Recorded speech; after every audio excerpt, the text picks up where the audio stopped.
सरकार का मुखिया देश के प्रधानमंत्री दोनों सदनों में खड़े होकर बोले हैं ना सर, उन्होंने जवाब दिया है ना, एक एक पॉइंट पर जवाब दिया है ना, उन्होंने बताया ना कि पूरे दुनिया में क्या स्थिति है। मैं आपसे इतना जान रही हूं, चलिए ये तो आपको गैर जिम्मेदार लगते हैं, आप लोग तो जिम्मेदार है ना, आपको तो जनता की पड़ी है ना, तो जहां जहां पेट्रोल डीजल महंगा हो रहा है वहां कम करवा दीजिए अपने साथियों को बोलकर कि भाई वैट का बोझ थोड़ा कम कर दो। प्राची जी, जो स्ट्रेटेजिक डिसीजंस होने हैं वो आपके पार्लियामेंट में बहुत सारी बातें ऐसी होंगी जो हम आप नहीं कर सकते हैं, क्योंकि उसका लाइव प्रसारण होगा। अगर पक्ष विपक्ष एक साथ बैठता और प्रधानमंत्री जी बताते हैं कि भारत सरकार का ये स्टैंड है और हमें इसके हिसाब से चलना है, कर्नाटक, उसके बाद अगर विपक्ष पे नहीं चलता तो उनकी गलती थी। लेकिन देश के प्रधानमंत्री विश्वगुरु हैं पर देश का नेतृत्व नहीं करना चाहते। कर्नाटक, केरला, वेस्ट बंगाल, तेलंगाना और पंजाब, ये ऐसी जगह हैं जहां पर आप लोग कह सकते हैं अपने साथियों से कि वैट कम करके बोझ थोड़ा कम कर दो साथियों का, तो कब कहेंगे? नहीं, वैट कम करने के लिए सुन लीजिए, वैट कम करने पहले हम कह रहे देश के प्रधानमंत्री का हमें स्पष्ट संदेश मिलना चाहिए। इस आपदा को हम कैसे ओवरकम करेंगे मुझे बताइए। आपके हिसाब से तो वो कुछ कर नहीं रहे, तो आप कर दीजिए ना भाई। सुनिए, सर्वदलीय बैठक जो हो रही थी वो सर्वदलीय बैठक इसीलिए होती है। सुनिए, सर्वदलीय बैठक इसलिए उसमें हर पार्टी के नेता कर रहे हैं ना पीएम बैठक, मुख्यमंत्रियों मेरी बात सुनिए, कर रहे हैं ना भाई, उसमें हर पार्टी कर रहे हैं कि नहीं कर रहे? सुनेंगे बात पूरी।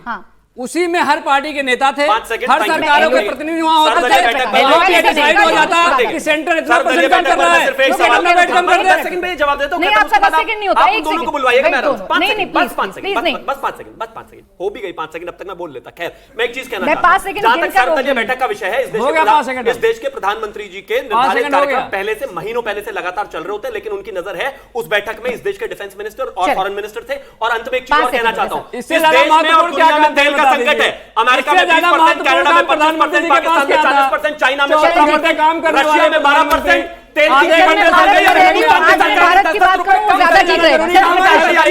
अच्छा, एक एक करके बात करें। धर्मेंद्र जी रुक जाए, फिर सबका टाइमर ऑन हो जाएगा, दिक्कत हो जाएगी, जनता कुछ नहीं समझ पाएगी। सत्यप्रकाश मिश्रा जी, संकट है, लेकिन विपक्ष की शिकायत यह है कि आप जागे तो सही, लेकिन विपक्ष के जोर से जगाने के बाद उसमें भी बहुत देर कर दिया आपने। नहीं, हम जगे हुए थे, विपक्ष को मालूम नहीं रहता है कब कौन सोता है कब कौन जगता है।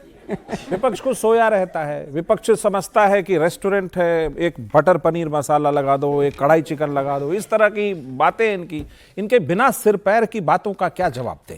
कोई कह रहा है कि 6 दिन का मटर पनीर, कोई कहता है 6 दिन का तेल है, मटर पनीर से कोई कह रहा है 6 दिन का तेल है, नहीं कोई कह रहा है कि 6 दिन का तेल है, कोई कह रहा है कि जनता के बीच जाएंगे दौड़ाएंगे, क्योंकि इनके मुख्यमंत्री को जनता ने बड़ा दौड़ाया था, एक जगह वादा पूरा करके नहीं गए थे, पूछा खूब दौड़ाया। अब आता हूं हकीकत पर। देश के प्रधानमंत्री ने देश के सदन को स्पष्ट बताया कि गैस में, कच्चे तेल में, फर्टिलाइजर की आपूर्ति में कोई दिक्कत इस देश को नहीं होने देंगे। संकट की स्थिति है दुनिया में, चूंकि खाड़ी देश में वहां के देश आपस में टकराए हुए हैं, युद्ध का माहौल है, हॉर्मुज स्ट्रेट से आना है, उसके बावजूद 41 देशों के साथ हमारा समझौता है और कच्चे तेल की आपूर्ति पहले से कहीं अधिक ज्यादा हो रही है। 100%, अभी 100% भंडारण क्षमता है। जो ये 6 दिन का बता रहे थे, 74% भंडारण क्षमता है, आपूर्ति से ज्यादा है हमारे पास।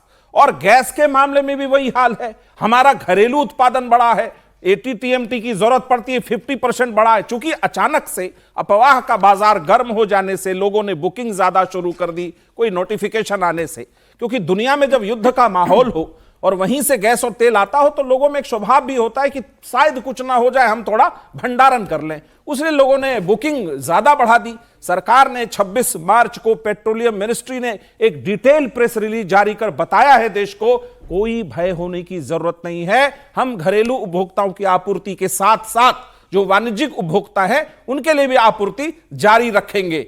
अब विपक्ष को लगता अच्छा सरकार तो सफल हो गई, इसमें तो हमारा कोई दाल गला नहीं, कुछ झूठ बोल दो बिना सिर पैर के। अरे कौवा, हमारे बिहार में कहावत है, कौवा कान लेके उड़ गया। अरे कान देखिए ना अपना, कौवा देखने चले हैं ये लोग, कौवा नहीं पकड़ाएगा आपसे, समझिए इस चीज को।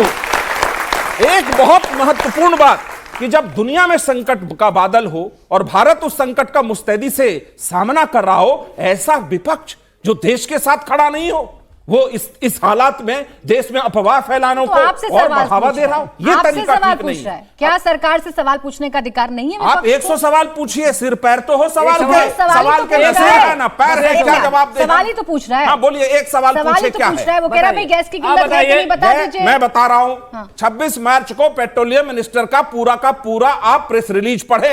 गैस की कोई कमी नहीं, कोई दिक्कत नहीं, पीएनजी को बढ़ावा देने के लिए, अरे यार पीएनजी कनेक्शन को और बढ़ावा देने के लिए और जरूरत है। घरेलू एलपीजी उत्पादन में 50% की बढ़ोतरी हुई है, तो फिर गैस की किल्लत नहीं है, कमी नहीं है। एक स्ट्रेन आया है, एक ग्रे मार्केट है जहां पे लोग गैस सिलेंडर से गैस बेचते थे, उनको शायद नहीं मिल रहा। पहली बार इस देश में 2 करोड़ उपभोक्ता, गरीब उपभोक्ताओं को गैस कनेक्शन किसने दिया? मोदी सरकार ने दिया। दीप्ति जी, आज सरकार ने एक बड़ी राहत दी। हालांकि विपक्ष ये कह रहा है कि पहले दर्द देते हैं, फिर मरहम लगाते हैं और कहते हैं देखिए हमने कितना बड़ा काम कर दिया।